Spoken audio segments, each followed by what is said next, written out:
Miss Catherine Bernardo, abay pinatunayan dito po sa video na ito na hindi totoo ang ilan sa mga chismis na ikinalat ni Mr. Ogie Diaz at ni Miss Christy Permin, no, patungkol sa kanyang pamilya. So, ang lahat ng yan. But before that, if you haven't subscribed yet to my YouTube channel, please don't forget to like, share, and subscribe at hit mo na rin ang notification bell for more showbiz updates. Bago tayo, of course, magpatuloy sa ating updates for today's video,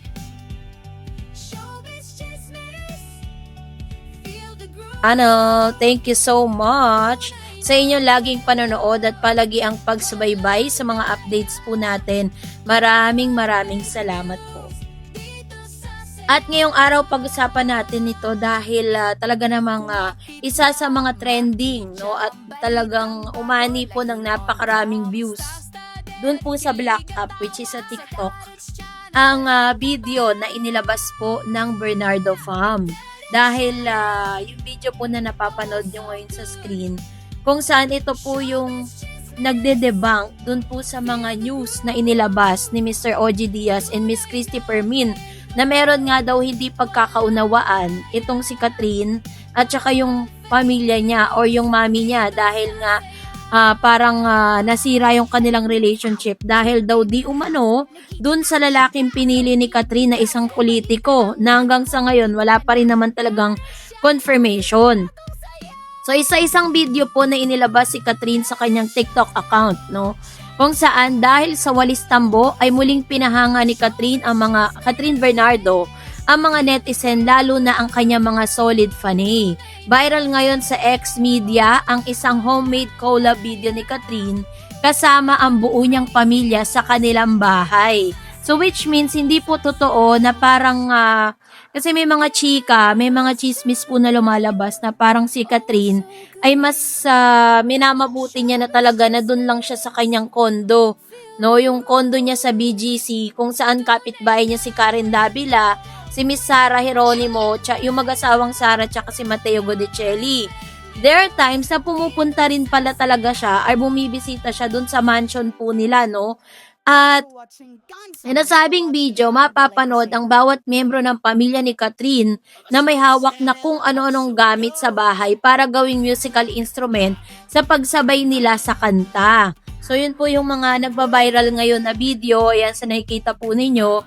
Masisipat si Catherine na nakasalampak sa sahig at hawak ang walis tambo na parang ginamit niyang trumpet, no? Message caption ng fanay na si Lance A637, "What a surprise me is that in spite of Bernardo's wealth, they still use the classic walis tambo." Like literally na yung walis tambo na kinakalakihan natin, ano? So parang kala po kasi nila sa sobrang yaman nitong si Catherine Bernardo ay hindi na po sila gumagamit. Syempre mga ginagamit nila, ine-expect natin ang ginagamit nila puro mga machine na, 'di ba? Ang dami na po mga lumalabas na mga iba't ibang mga ganitong cleaning materials. So, napahanga niya yung ilang mga netizen. Kasabay rin ito ang kasiyahan ng mga solid na actress na makita uling nakikipag-bonding ang kanilang lodi sa buong pamilya nito. Ito po yung isa sa mga talagang pinag-usapan kasi nga 'di ba parang sinasabi po ni Manay Christy Permin na meron pong alitan, no? Meron pong hindi pagkakaunawaan si Catherine at saka po si Mama Min. So, dito po sa video na to, pinakita na lahat po ng yon ay hindi totoo. So, maaring nagkakaroon sila ng discussion ng kanyang ina, pero it doesn't mean na parang para hindi na niya puntahan or hindi sila magkakasundo.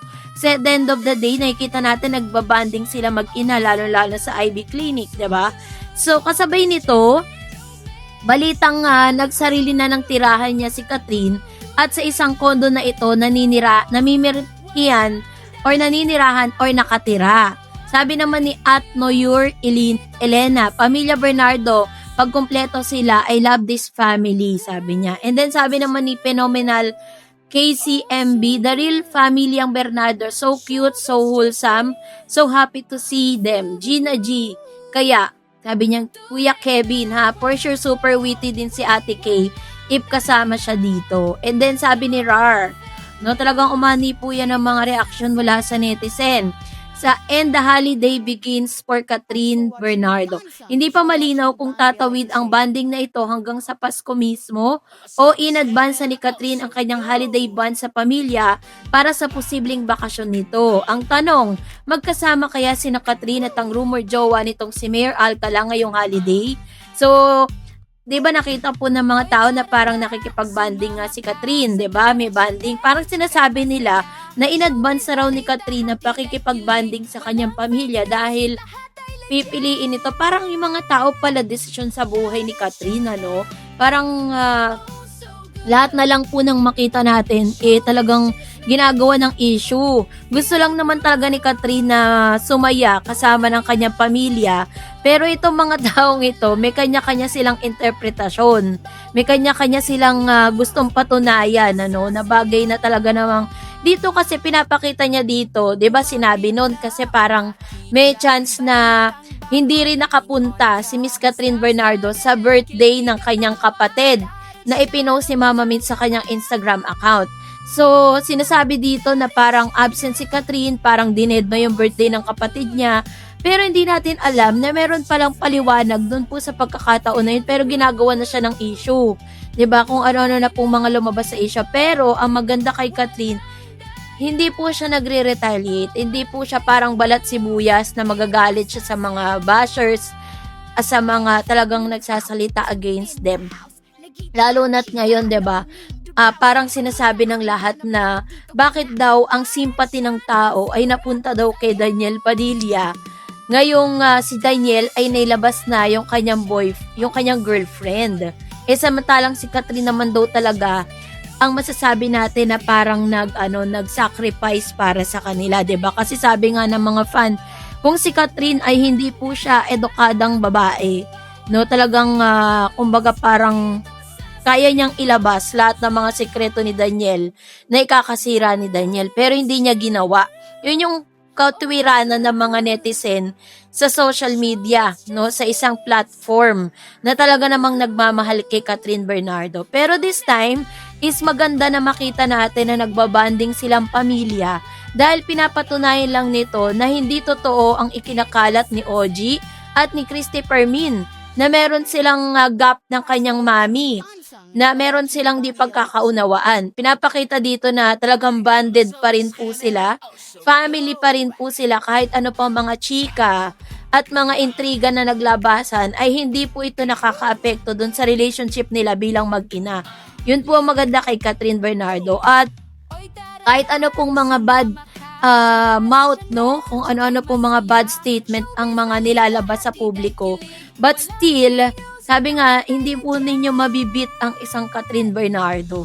At sa lahat ng mga lumalabas ngayon sa SOCMED, isang bagay lang talaga si Catherine never pumatol, never nagsalita, never umumik, no, sa mga maling balita patungkol sa kanya.